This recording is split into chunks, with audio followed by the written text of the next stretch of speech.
What's up, ladies and gentlemen? Welcome to another episode of the DJ for Hire podcast, the podcast that makes you a better and more professional DJ. If you have any suggestions or questions for future episodes, hit me up at djforhire@djcoolhand.com. Today we have an interview with one of the top producers in New York City. I just feel like my introduction just wouldn't do it justice. So without further ado, please introduce yourself. What's up, guys? My name is RIZR, music producer, DJ out of Queens, New York, part of the Midnight Dreams Collective. I'm here with DJ Coolhand. What's up, man? What's up, bro? So what's your social media handles? Where can people just stay up to date with you? RIZR Music, RIZR Music on Instagram, RIZRmusic.com. Everywhere else it's just RIZR Music. It's nice, Twitter, man. Facebook, everything. And who are some people that you've worked with in the past? In terms of like artists or producers? Yeah, as a producer. Okay. As a producer, it's a funny thing because like I feel like you probably feel the same way. It's like eras of work. Mm-hmm. So as of recently, as a producer, I've been mostly focused on local artists. Mm-hmm. But I've worked in the past with like Ghostface. You know, he came to the studio maybe like 5 years ago. Yeah. That's the thing. Like I don't really count that as like recent, you know, but. Right, it's funny how it comes in waves, right? Yeah. You can kind of do one thing in the beginning, and then you realize, oh, let me go back, and like then you start from ground, and then you work with people in a different context. Yeah, as you grow. But you've worked with like Ill Mind. You've worked with Ill Mind. Well, I've done like a couple of gigs with Ill Mind, Arab, Just Blaze, Static Selecta. Mm-hmm. Just very recently, Ski Beats and Buck Wild. You know those guys. And you work with like Selection on your shows. Yeah, done a couple of things with them. J-Rob, right? Yeah, J-Rob, Abir, which she's actually blowing up right now. Like she just had a remix on Z100 not too long ago. Like super crazy, man. Yeah. Nice, man. So so just to start it off, like give us some of your background. Like how did you start producing? Like what got you into it? Yeah. All started back in the days. No, like 2005 was when I picked up FL Studio. I saved up like my allowance. I went to Guitar Center, and I remember buying. I think it was FL Studio 5 or something like that, 4 or 5. Mm-hmm. And I started producing then, and just never looked back, man. I just used FL Studio since then. Been loyal. And just kept producing, man, from 2005 till now. So, like, what were your influences, or what got you like to get FL Studio? Like, what made you like, I got to be a producer? Well, I wasn't interested in being a producer at first because I didn't even understand what that was. Mm-hmm. Like, I grew up in a house where, I was like with my grandparents most of the time. Mm-hmm. So when my parents went to work, my dad was like, okay, I want you to read books, and whatever words you don't understand, like, write down the words and look them up on the dictionary and make a story with all the new words you found, and just create, like, a story. So that got me into, like, you know, writing. So I was, like, super into, like, poetry and writing stories, and eventually turned into songs. Mm-hmm. From there, I was in high school. I came across some guys that rap and stuff. So I was like, oh, cool. Like, I could turn these stories into, like, songs. Mm-hmm. And unfortunately, I was trying to be a rapper at some point. You know, it was to everyone's, it was not a good thing, man. Yeah. And so a friend of mine in high school was, like, making beats. And I was like, what is that? Like, you know, what do you mean making beats? Like, I never really thought about it. I always thought, like, musicians come in and do their thing. Mm-hmm. So, I saw what program he was using, FL Studio, and I just, like, caught my interest. And so at the time, did you have, like, any favorite rappers? Or, you know, when you found out about producing, like, did you start going back to maybe some of your favorite rappers and looking at who were producing the tracks? Or, like, what did you have any influences or genres that you were, like, into, like, other than hip-hop? Or, like, what influenced you? At that time, I was super into hip-hop. Growing up, I listened to a lot of, like, Latin music, but also a lot of, like, classic like 50s, 60s, and 70s rock that my dad used to listen to. That's dope. And so like, yeah, it was like a combination of stuff. Actually, the first couple of beats that I made, I sampled like Eric Clapton guitars and stuff, and I was just, I didn't even know what I was doing, you know, but the main influence at that time when I first started producing was like Kanye at that time. When I heard like Through the Wire, I was like, yo, Shaka Khan, man, like that's so crazy. And then that created an interest for me to find like these classic songs and sample it like in the style of Kanye at that time. Yeah. Or like I think the Heatmakers as well, they were like doing a lot of sampling and stuff. So word. And so you started by focusing on sampling, and what progressed you into, you know, I know you make a lot of original stuff now. So what I mean, besides your growth, or what influenced that growth? Like, what kind of genre of music are you considering? Like, what do you consider your genre of music now? It's hard to tell what direction I'm going in now, because I'm just studying a lot of music right now, like different genres, different even just different cultures. You know, like getting into what the community now is into, like the people around me. So I try to study what they're into and maybe like dip and dabble into their world, you know, and kind of like figure out like maybe I'm part of that world too, you know. So, but like leading up to now, I was also like in a rock band at some point, you know, after after high school, right before college. I was like in a super like intense rock band. I was like the front man of the rock band. I was creating the music on FL Studio, funny enough. You know, shitty guitar, VSTs and all that shitty drum programming, but you know, being around musicians, I was able to like understand and translate the way that they would play, kind of. Even like the expressions and stuff like that. I would make the music for it, and then they would learn it. You know, would change it into sheet music, and they would learn it. That's dope. So you'd make demos, and then you'd bring it to them and let them bring their musicality into it as well. But you would lay that groundwork. Yeah, and it's a dope thing to see, like, you know, something so digital and like has almost no soul, like be brought to life by actual musicians, you know. So you're more than just a beat maker. You really do take on the role of a traditional producer, where you're creating lead sheets and you're allowing musicians to collaborate and like, but you're guiding them and directing them. Yeah, at that time, that's what I was into. Yeah, I haven't done that in a long time, because I've also worked with like actual composers and stuff where they take my music, and you know, these guys have been studying music theory for years, so they know how to like bring it to life. But yeah, at that time, that's what I was into, and I think it still has kind of an influence in my sound now, because I think like, even though like I'm a huge R&B head, like I love R&B, I think that most of the stuff that I put out, especially recently this year, it still kind of has like an edgy feel to it, like that rock vibe a little bit, just enough to keep people interested and kind of like to have that energy that I like came from, you know what I mean? Yeah. So how does because you said you know you're the founder of the Midnight Dream Collective. Yeah.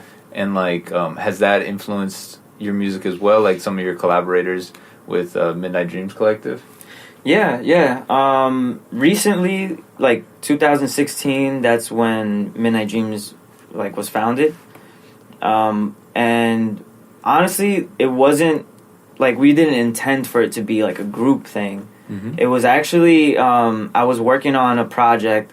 I was singing at the time still. Like I transitioned from producer to writer to singer, back to, you know, all these different phases.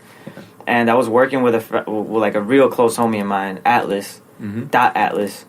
And we were, you know, he was rapping and I was singing and I was producing all the stuff.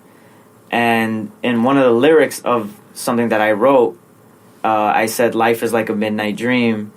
And that kind of just like stuck with me. And then one day we're just sitting down, we're like, hey, like let's start a group. What should we call it? And that lyric just kept replaying in my head, and it just came like almost instantly. We didn't sit there and think about like a group name for days. It was just like right away.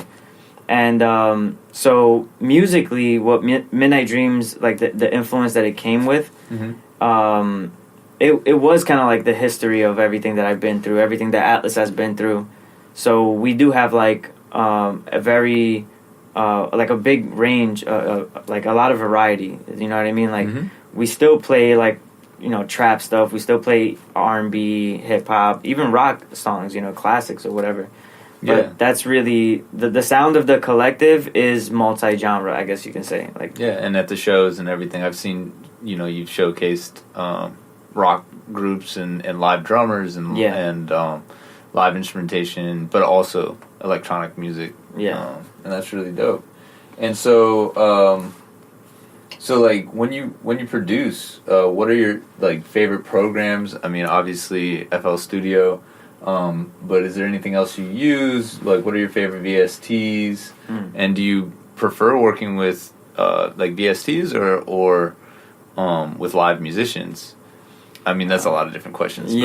But overall, like, what's your how do you approach making music? I always start on FL Studio. I for a long time I haven't like recently I have not used too much analog stuff. Like I'm heavy into VSTs right now. Like, you know, Serum, a lot of the stuff from Native Instruments, Silent or Silenth, whatever people pronounce it differently.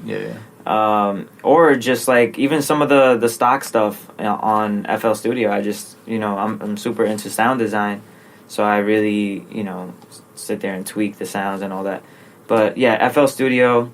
I'm also Pro Tools certified. I went to the Institute of Audio Research. Nice. So I use that for all my recording, mixing, mastering.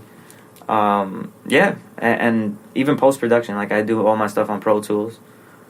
But those are the two main things that I use, and a whole bunch of plugins. That's pretty much it. So, you know, when people are learning how to produce and whatnot, oftentimes the question comes up on what to start with in terms of instrumentation. So how do you start? Do you start with the drums? Do you start with the melody? Like how do you get started? Do you start with something already in your head, or do you play around and then find something, like, or is it a variety of different things, or how do you approach it? It really depends on what kind of mood I'm in. You know, sometimes I'll try to sit down and recreate an idea that I thought about a few days ago or something, or a voice memo that I sent myself. But you know, sometimes I just kind of like freestyle, just kind of get warmed up first, you know, like maybe I'm not meant to create that voice memo just yet. So, you know, I'll start on another idea, whether it's I start off with drums or a melody. But most of the times I start with chords. Like I try to find some nice chords that I like, start building the texture of the sound that I want first. Drums usually come last because to me it's so detailed. Like I love doing breaks, drops, and very, very detailed, like, especially like if I'm thinking about an artist in my head, or even sometimes I'll download like an acapella and put something there so that I can see what spaces I'm leaving for an artist. And I'll think about, so maybe they'll say a witty punchline here, so I'm gonna drop the beat, you know. So like I try to leave all that stuff for last. Like the drums and stuff, I feel like go hand in hand with the vocals. Word. So I keep that for last. And how do you feel about tags, or how do you make your sound stand out so that when people hear a beat or whatnot, they're like, oh, that's a RIZR beat? Like, do you put a tag in your beats, or do you have signature moves? Or Nah. Oh, I do have a couple signature things that I don't want to give away. Of course. But a lot of people in the camp right now, like in the Midnight Dreams camp, and even like the immediate inner and outer circle of Midnight Dreams, they actually know when it's a RIZR beat, which is so funny because I still don't see it. I don't hear it, you know? But I guess it's like the signature, like little details that I put into it. And I've been using a lot of the same kind of like song arrangement styles. And I guess that kind of gives it away, which is a good thing. You know, I want people to recognize my work, but I also don't want to like box myself in. Yeah. So I try to work with different genres and different artists. So you don't put a tag in it, but it's more your tag. style of producing that creates your sound. Yeah. Dope. And I know recently you've started DJing and playing your music out, especially as like a background or as a support DJ for the acts that you work with. How did you start doing that, and what do you use to DJ? Well, I used Native Instruments Tractor Control S2 Mark II. I'm kind of behind right now. I started DJing in 2016, right around the same time that Midnight Dream started. I just took a chance and sent some music to Illmind. They were looking for producer DJs in New York. I had no idea why. I just saw a thing on Instagram and I took a screenshot and I was like, yeah, I'll send it sometime later, But something just told me, just send some music, see what they say. And like 2 days later, I got a tweet from Atlas the Plug, not to be confused with that Atlas. Right? So Atlas the Plug sent me a tweet and like the eye emoji, like I see you, So I was like, oh shit, something's about to go down, And then next thing I know, I put my number in the email that I sent to Illmind, and I got a call from Atlas. He was like, yo, how would you like to open up for Illmind? And I was like, wow, like I don't even own any DJ equipment. Like, what am I going to say? I even put in the email producer DJ. Yeah. And I was like, yo, he's like telling me all this stuff, how the show was going to go. I'm like, yo, one little problem. I'm not a DJ. Yeah. So he's like, oh, okay, you have 2 weeks to learn. Right. So I was like, shit, what am I going to do?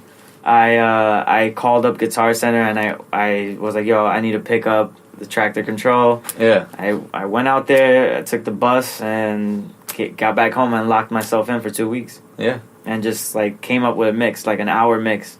Nice. And I just like studied it. Like I pretty much like I could be with my like a blindfold on my eyes and I can do that set like without even thinking. Yeah, right. And that as someone that never DJ'd in their life, that was like a big deal to me, And I opened up for Illmind. I got a call back, and after that, he had these parties called 80-20 parties. And then a couple of shows later, they're like, "Yo, how would you like to open up for Just Blaze?" And then Arab, and then Static, and then all these guys. So yeah, that's pretty much how that happened. Yeah, it's a small world. As soon as you get plugged in, and people hear you're good, then it just kind of snowballs. That's awesome. And do you feel like, is DJing becoming something that you are going to focus on, or are you more of a producer, more of a DJ, like or equal parts? Like, how do you feel about being a producer DJ? I love DJing because it brings a different energy. Just like in general, like it helps me kind of escape, if that makes sense. Like I feel like when I'm on stage, I don't think about like, oh, like I'm controlling the crowd. Like maybe that like I'm not a traditional DJ, so like I don't have that feeling like it's all about the crowd.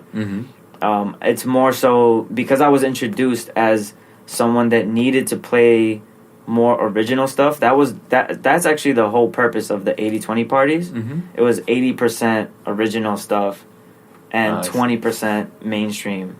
Oh, so cool. Since I was introduced that way, it just felt right, like being someone that is always in the studio, like a hermit, you know what I mean? Like just in there working and just thinking like, damn, I wish my music was out there.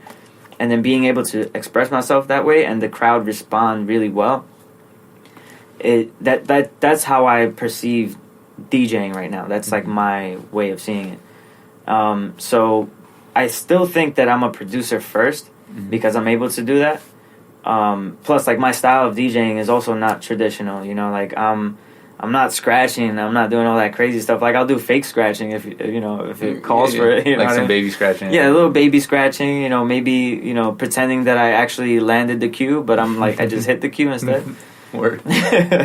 Yeah, so yeah, that's the wave I'm on right now. Mostly production, and I do want to incorporate more like live stuff when I'm DJing besides just the turntables and the controller. Yeah. Like I want to do the launch pads and the triggering, and even like I want to bring out like drum pads and stuff. I want to start doing that. Well, one of the cool things about Tractor is what do they call it? Stems. You can actually break things down, like bounce your track and have it in stems, and then you can perform it live. Yeah. Which is why I use Tractor for I don't know, about a year, 2 years. But as a traditional DJ coming at it from the DJ and then producer aspect, it didn't fit what my needs were at the time. But yeah, that's really cool. So you're the professional, man. This is the professional DJ podcast, right? Right. So you DJ at Midnight Dreams Collective. Yeah. You DJ, or you have DJed at 80/20 parties. Yep.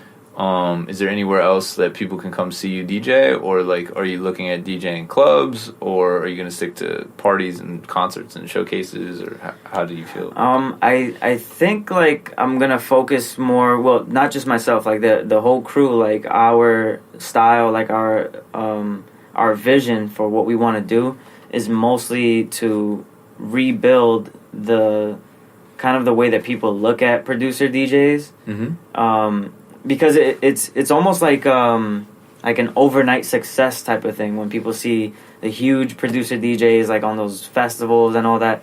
So we kind of want to let people know that this is like it's a journey. You know, as a producer, you know, you have to go through the motions. You know, you go through all this stuff, and sometimes we go unnoticed. You know what I mean? So what we're trying to do as producer DJs, which makes up the majority of the collective, is to like book these venues ourselves, and you know, put on other artists, put on other DJ producers and beat makers, you know, and musicians and stuff, and kind of like just make it a community, you know, and hopefully everyone succeeds doing what they dream of. You know what I mean? That's what we're pursuing right now. Yeah. So what are some of the venues that that you've had Midnight Dreams Collective at, and where can people catch shows for the Midnight Dreams Collective specifically? Well, if you want to keep up to date with the shows, you can go to mdcollective.org, or visit us on Instagram at md.collective. You know, follow us. We'll always post up the next shows that we're doing, and even supporting other people that are doing shows. We'll post up their flyers as well, and post up stuff on our story. We've done a couple of like local venues in Brooklyn, in the Lower East Side, and even some like cool spots, you know, that people know, like New Blue. That's where we did the thing with J-Rob and Selection. You know, I've done Drum a couple of times, or Drome. I don't know how people pronounce it. But yeah, so, you know, we have a couple of these dope spots, and, you know, we're gonna keep pushing, man. We're gonna keep pushing. Dope. So, you know, one of the big things for producers, DJs, people in the music industry is trying to figure out how to network. And you've built a pretty dope network for yourself. And so, do you have any suggestions, or how do you go about networking and getting introduced to people like Ill Minds and Atlas the Plug, and how do you go about cultivating that network? I think it's mostly it just happens organically. I know it sounds funny to say it that way, but I don't necessarily, and not that anything's wrong with this, like I don't necessarily go out of my way to reach these people. I just show up to things that I am interested in, and I just talk. You know, I tell people like, yo, this is what I do. I'm not too pushy about it. You know, I let them know my vision if the conversation calls for that. And I'm prepared. You know, like I have my tools. I have my business card. I have my website for myself, for Midnight Dreams. My Instagram is, you know, it's very active. I have my stuff up there. You know, and whenever the opportunity comes up, you know, I show them my music. I'm not pushy about it. I don't like tell them like, yo, you gotta listen to my stuff. I'm the hottest producer.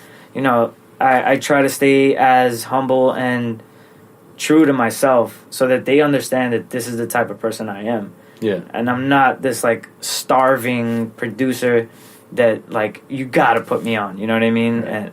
And it's a bad thing when that's the first impression someone gets from you. You know what I mean? So I try to stay as true to myself as possible when I make any type of connection with anybody. So what I'm hearing is you let the music speak for itself. Pretty much. And you put yourself, when you're in a room or when you're at a beat battle or any other kind of situation at a studio, you put yourself into context so people know who you are, why you're there, but you're not pushy. Yeah, and definitely take your shot. You know what I mean? Like, like I sent out a cold email. You know, out of thousands and thousands of probably thousands of emails that Illmind got. You know, I was the one that got hit up. You know, and it's a shot in the dark. So you still got to do that type of stuff. But it's a numbers game, right? Yeah, nowhere in the email that I write, hottest producer out of New York. Like, no, just like, yo, I'm a kid from Queens. I'm a producer DJ, and I also lied about the DJ part. Okay. You know, and I sent them my latest work. You know, I just took a shot in the dark, man.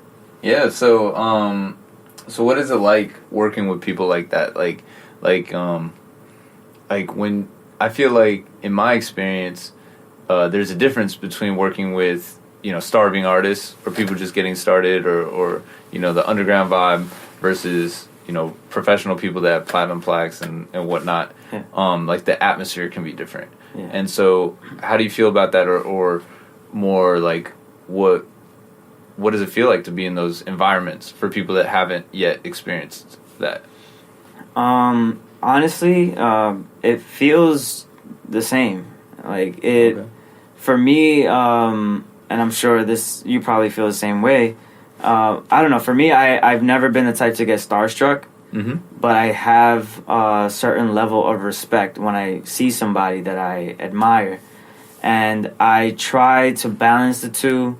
Especially like if in the back of my mind, obviously, like I would want something out of that connection with this person. You know, meeting Just Blaze for the first time in person, or even Illmind, and you know, I've had a history with Illmind in the past where I actually hired him to be a judge at a beat battle that I hosted back in 2012. You know, but you know, even before that, I met him too. I was part of his BLAP, like the original Beats Love Alcohol Party producer showcase. You know. And it's the way that I treat it is the same way that like I treat a long relationship like with someone like Illmind. You know, I met him back in 2010, and that's just like, oh shit, that's Illmind. But you know, having this certain level of respect, like I see you, you know what I mean, asking for a picture maybe, you know, and then through time building this relationship where I understand and respect his professionalism and who he is and all that. And I treat it the same way as if I met someone. Like, if I just met you right now, I would treat it the same way because I know you're about your business. I know that you are pursuing a career and a dream and all that.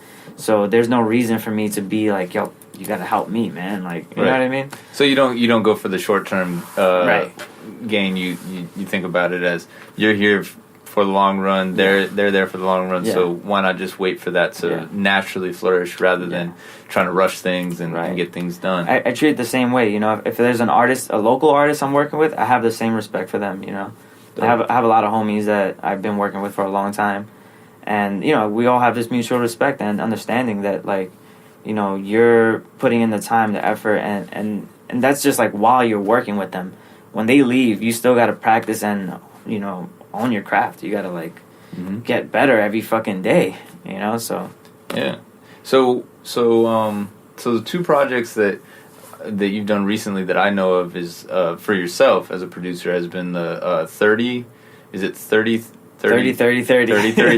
and then which is actually 30 beats in 30 days before I turned 30. And then you released a Vamos EP? Vamos was this year. Yeah. And so what's the difference between those two, or you know, not only in approach, but is the sound different? Is it, you know, was your intention different? Like well, with the 30-day beat challenge or the 30-day blab challenge was you know, something that Illmind came up with. He proposed that the producer community make 30 beats in 30 days, post them up every single day, regardless of how complete they were, how mixed, mastered, or anything, you know. So just so you can get some type of like validation to where your work stands and stuff.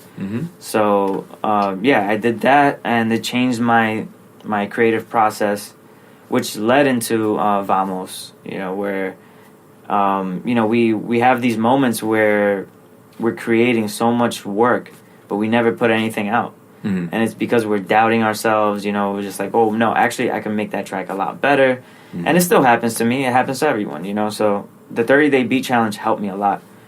So I was very proud of that project, especially it being like a milestone for me, really, as a creative person, putting out that type of stuff right before I turned 30 years old, you know.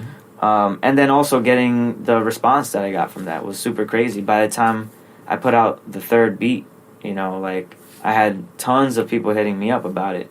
And even some of the remixes that I made on that project, those artists hit me up. Yeah. About my music. So it was crazy, man. It was definitely a turning point in just the way that I thought, the way I created, the way that I approached music in general, too. It was crazy. Yeah, so it's important for people that are aspiring producers to get something out there. Yeah. And then that led you to your first EP. Yeah, Vamos. Vamos. And so so what are you currently working on? What can we look forward to from RIZR? Right now I'm working with a couple of artists. I don't want to say too many names, but there's one girl I'm working with right now by the name of Caro. That's her artist name. Is it Caro or Carol? Caro. Yeah, Caro. Caro. Okay. So we're putting together a small EP. Right now we're at 4 songs. I think we're going to keep the project at 4 songs. It's super cool, like super chill vibes. I think everyone's going to like it. It's a different sound of what people has heard from me, especially coming from Vamos, which is super high energy. So this is going to be a little bit more chill. I'm also working with another artist by the name of Michael June. I just did a handful of tracks for him. You know, shout out to Matty Beats. He's also co-producing the project as well. So yeah, we've done a couple of things. And then I'm also working on another album myself. Nice. I'm still deciding if it's going to be an EP, an album, but I have so much music that I have to decide. I gotta, you know, figure it out. For sure. And so to jump back to like kind of when you were getting started, how'd you come up with the name RIZR? That was actually by accident. I was just looking at like my last name, and I said, you know, like I feel like I should change. Like my stage name should be something more relatable to who I am. And I just jumbled up the letters and took some out, you know, and then eventually came out with RIZR. Gotta represent. Nice. And how long ago was that? Because I know you've gone through some transitions. With about 3 years ago, 3-4 years ago. It was very recent. Yeah. Nice. And so who are some artists that like you want to work with, like that you haven't had the opportunity to, or just people that you want to collab with? Or Man, there's so many. I mean, I know it's hard. I'm putting you on the spot, but like you know, do you have any? Man, they're so like you mean like established artists? It could be established artists. It could be local. It could be, you know, maybe just genres of artists, like maybe different styles you want to try out or something. I always wanted to work with this guitarist from the Mars Volta, which I was super into, the Omar Rodriguez. Yeah. I really wanted to work with him back in the day when I was in the rock band. I still would love to work with him somehow, some way, because his creative process is crazy. Yeah. The first concert I ever went to was a Red Hot Chili Peppers concert, and Mars Volta opened for them. What? That's and crazy. Their stage presence is crazy. Like how many musicians they have and everything. It's crazy. So I mean that would be. I would love to, man. Yeah, and I mean, like, you know, a couple of guys like from back then. Like I love Circa Survive. You know, it's another rock band. Anthony Green is an amazing singer. Miguel. I love Miguel. I went to see him live. You know, I was fangirling over. It's crazy. Childish Gambino, also, man, like one of my favorite artists right now. Yeah, a ton of artists, man. I mean, I could, you know, the list goes on. Yeah, no, I'm sure. So, again, you know, let's revisit. So, like, how can people stay up to date with you? Like, what are your social handles, and also for Midnight Dream Collective? Yeah, people can stay in touch with me on RIZRmusic.com, at RIZR Music, RIZR Music, on Instagram, Twitter, Facebook. Midnight Dreams Collective, md.collective on Instagram, and mdcollective.org. That's our website. Stay up to date. We always post up new stuff, our shows. We got apparel coming soon, the Midnight Dreams apparel. Nice. We do sell t-shirts and bags and stuff at shows, but we got a crazy new line coming out. Definitely check it out, mdcollective.org. Dope. And follow me, RIZR Music. And if somebody wanted to be featured on a Midnight Dreams show, is that possible? How would they get in contact? Yeah, just visit the website. We have our email there. You can just submit something, send us your links to your music, your social media. What city are you from? Maybe we'll come out to your city. Yeah. There's something out there. Dope. Well, this has been another DJ for Hire podcast. If you have any suggestions, feedback, interview contacts, questions, email me at djforhire@djcoolhand.com. Yay!